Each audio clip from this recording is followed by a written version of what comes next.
Assalamualaikum warahmatullahi wabarakatuh. Selamat datang kembali di channel Chem Easy.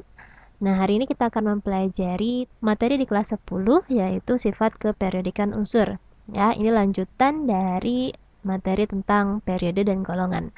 Nah, masih termasuk ke dalam KD 3.4 yaitu menganalisis kemiripan sifat unsur dalam golongan dan keperiodikannya. Jadi, tujuan pembelajaran kita adalah supaya kalian bisa memahami bagaimana sih sifat keperiodikan dari unsur-unsur di dalam tabel periodik unsur. Oke, langsung saja kita mulai pembahasannya.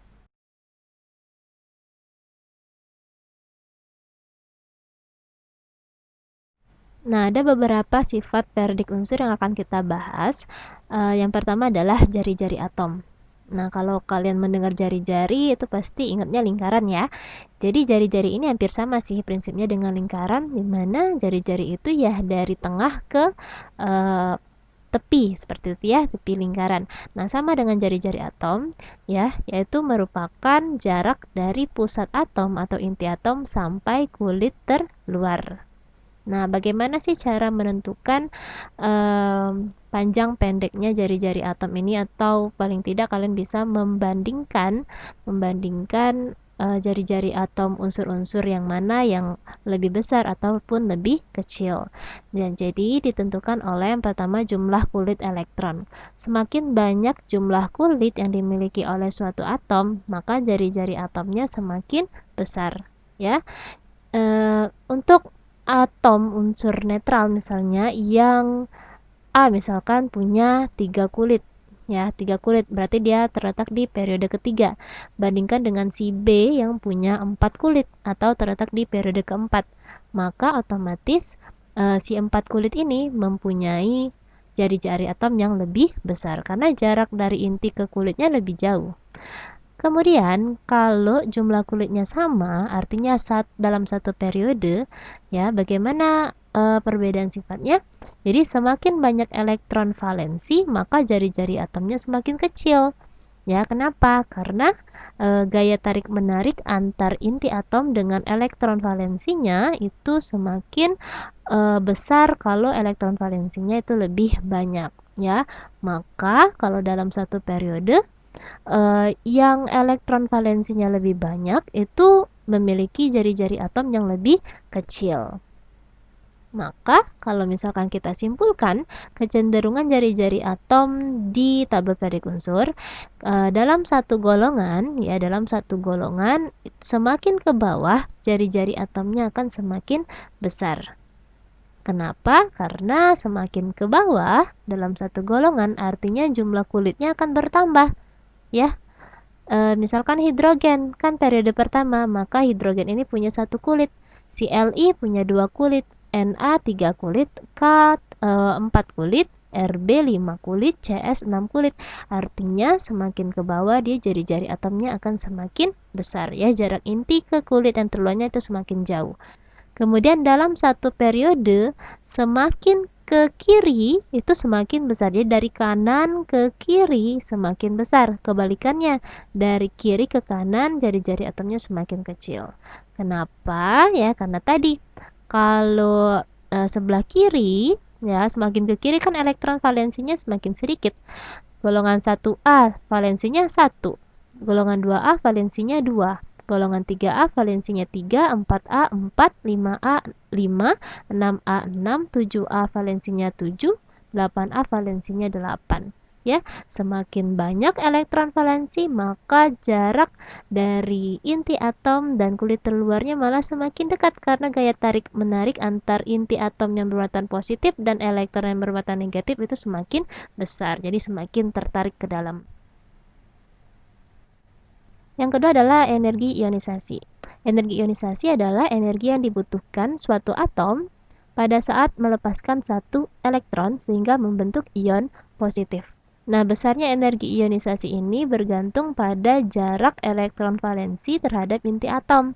Makin jauh jarak elektron valensi terhadap inti atom, semakin lemah tarikan inti terhadap elektron, sehingga energi ionisasinya makin kecil. Nah, ini kecenderungan energi ionisasi. Jadi dalam satu golongan itu semakin ke atas ya, semakin ke atas semakin besar. Sedangkan semakin ke bawah semakin kecil. Kenapa? Karena semakin ke bawah itu jarak dari inti atom ke kulit terluarnya semakin jauh karena dia lebih banyak kulit ya. Kalau semakin ke bawah kan makin banyak kulitnya. Nah, kalau semakin ke atas artinya kan kulitnya itu lebih sedikit, jadi gaya tarik menarik antar inti atom dan elektron terluarnya itu semakin kuat, maka semakin susah ia melepas elektron. Jadi energi ionisasinya pun semakin besar. Nah, kalau misalkan kasusnya dalam satu periode itu kan artinya jumlah kulitnya sama kan? Nah, dia cenderung naik dari kiri ke kanan. Ya, kenapa? Karena semakin ke kanan artinya elektron valensinya itu semakin banyak. Jadi gaya tarik-menarik antar inti atom dengan kulit terluarnya itu semakin besar, maka semakin sulit dia untuk melepaskan elektron ya. Jadi energi ionisasinya pun yang dibutuhkan semakin besar. Selanjutnya ada afinitas elektron. Afinitas elektron adalah besarnya energi yang menyertai atom netral dalam wujud gas pada saat menerima satu elektron dari atom yang lain sehingga terbentuk ion negatif atau yang kita sebut dengan anion. Nah, besarnya ini bervariasi kalau afinitas elektron ya. Jadi unsur yang memiliki afinitas elektron bertanda negatif memiliki daya tarik yang lebih besar untuk menerima satu elektron dibandingkan unsur yang memiliki afinitas elektron bertanda positif. Nah, jadi nih bervariasi nih dari golongan 1A, 2A, 3A sampai 8A ada energi ionisasinya yang bernilai negatif, ada yang bernilai positif.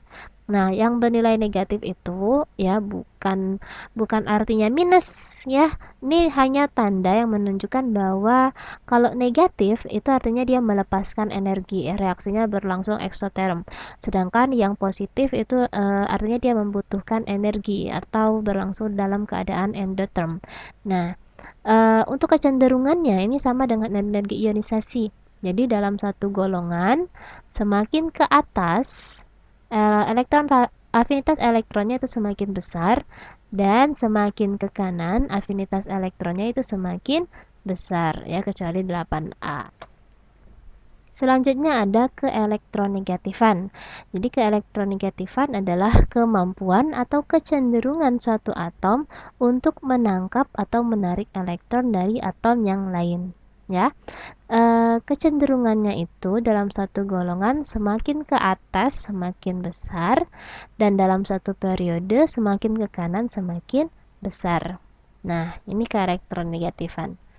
Jadi yang paling negatif di antara unsur-unsur ini adalah F. Ini paling negatif nih ya. Jadi si F ini memiliki kecenderungan untuk membentuk ion negatif yang paling besar. Ya, rata-rata di golongan 7A itu elektronegatifannya itu besar ya karena dia semakin mudah atau cenderung untuk menjadi ion negatif dibandingkan yang sebelah kiri. Jadi semakin ke kiri itu semakin elektropositif ya, semakin cenderung untuk membentuk ion positif, sedangkan semakin ke kanan dia cenderung untuk membentuk ion negatif.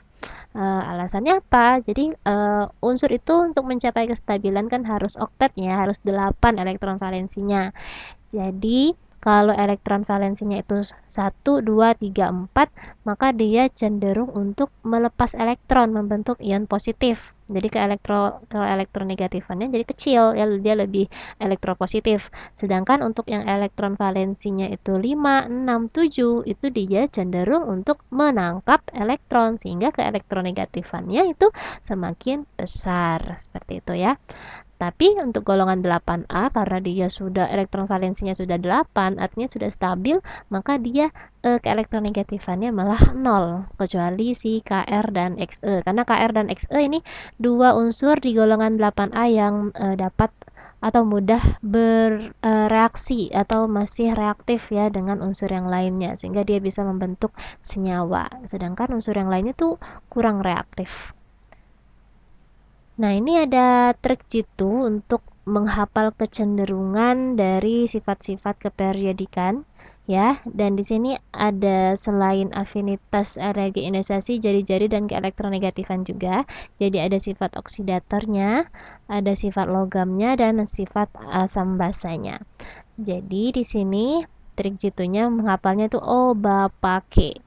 O itu oksidator, B bukan logam, A asam, P-nya potensial elektron, A-nya afinitas elektron, K keelektronegatifan, E energi ionisasi. Nah, ini cara bacanya. Si O bapake ini dalam satu golongan semakin ke atas itu semakin besar. Dan dalam satu periode itu semakin ke kanan semakin besar ya. Jadi kanan atas. Nah, ada yang kiri bawah nih, kecenderungannya itu dalam satu periode semakin ke kiri makin besar dan dalam satu golongan semakin ke bawah semakin besar. Yaitu ada si jari-jari atom, kelogaman, sifat basa dan sifat reduktor. Jadi kalau ke kanan itu semakin bukan logam ya, non logam. Kalau semakin ke kiri dia semakin logam. Kemudian semakin ke kanan itu semakin asam, semakin ke kiri semakin basa. Seperti itu ya cara bacanya. Oke, sekarang kita contohkan saja melalui soal. Oke, berikut soalnya. Di antara unsur-unsur berikut ada N atau nitrogen dengan nomor atom 7, kalsium dengan nomor atom 20, oksigen dengan nomor atom 8, dan kalium dengan nomor atom 19. Tentukan satu urutan jari-jari atom dari yang terbesar ke yang terkecil. Yang kedua, unsur yang memiliki energi ionisasi terbesar.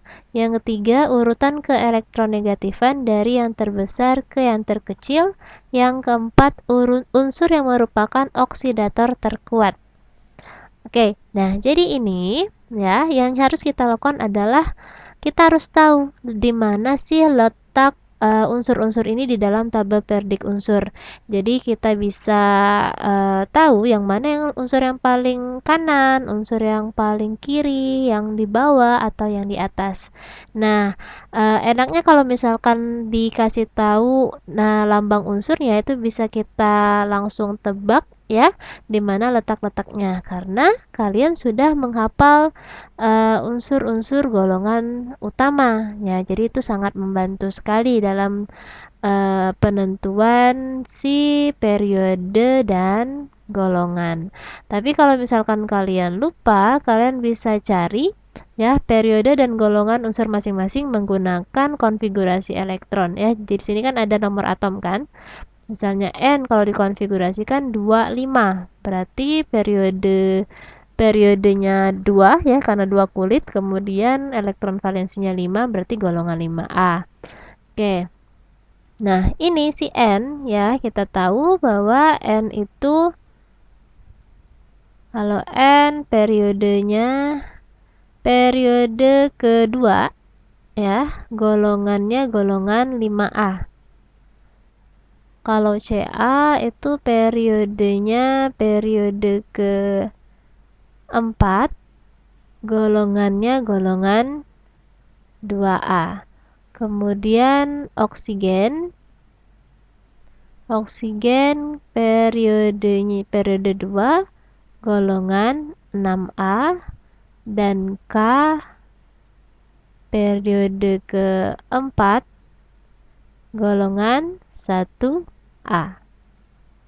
Jadi kalau kita buat sketsa saja ya, misalkan ini periode pertama, periode kedua, periode ketiga, 4, periode kelima.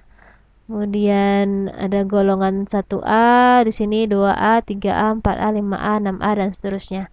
Oke. Si N karena dia letaknya di periode kedua, maka dia letaknya di sini ya. Dan karena 5A berarti kita buat aja dia agak ke kanan. Berarti di sini N. Kemudian CA dia masuk di periode keempat dan golongan 2A. Berarti kita letakkan sebelah sini si CA. Oksigen periode kedua golongan 6A. Periode kedua golongan 6A. Karena ini N tadi 5A, berarti si O itu agak lebih kanan daripada si N. Kemudian K periode keempat juga sama kayak CA, golongannya 1A, berarti letaknya di sebelah kiri CA. Oke, ya. Jadi ini posisi si K, C, A, O, dan K dalam tabel periodik unsur, kira-kira seperti ini. Oke, sekarang kita jawab ya dari nomor 1, urutan jari-jari atom dari yang terbesar ke yang terkecil. Oke, jari-jari atom. Kita ingat kecenderungannya tadi, ini trik jitunya. Jari-jari atom itu dalam satu periode dari kanan ke kiri semakin besar, dan dalam satu golongan dari atas ke bawah semakin besar. Jadi dia kiri bawah ya. Jadi yang paling kiri dan paling bawah memiliki jari-jari atom yang paling besar. Jadi di antara keempat unsur ini yang paling kiri dan paling bawah itu adalah K. Maka K memiliki jari-jari atom yang paling besar. Karena kita mengurutkannya dari yang terbesar, berarti K duluan. Kita tulis K.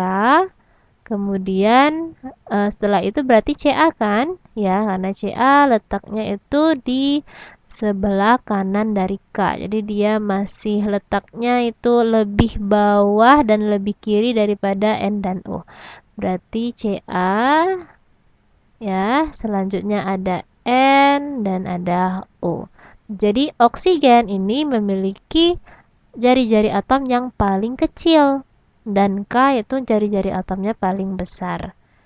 Oke. Kemudian yang kedua, unsur yang memiliki energi ionisasi terbesar. Oke, energi ionisasi di sini ya. Energi ionisasi itu semakin ke kanan dan semakin atas, dia semakin besar. Kanan atas. Kanan atas berarti di antara keempat unsur ini adalah paling kanan dan paling atas adalah oksigen. Maka unsur yang memiliki energi ionisasi terbesar adalah oksigen. Soal ketiga, urutan keelektronegatifan dari yang terbesar ke yang terkecil. Oke, keelektronegatifan sama seperti energi ionisasi, paling kanan dan paling atas. Berarti paling kanan dan paling atas itu oksigen.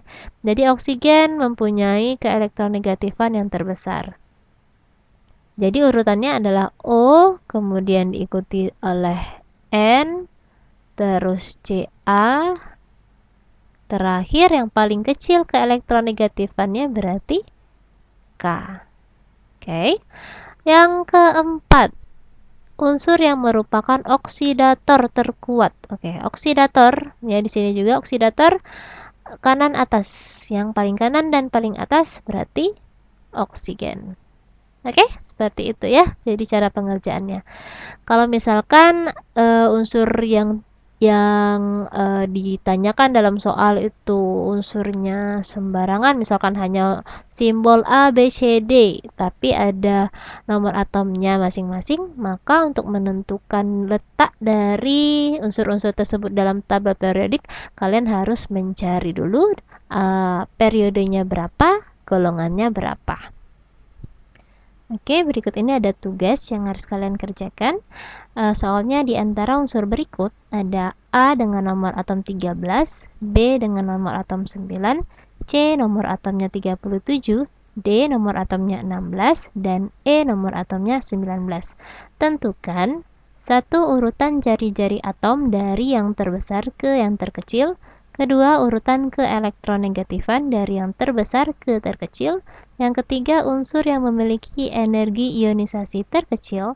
Yang keempat, unsur yang merupakan oksidator terkuat.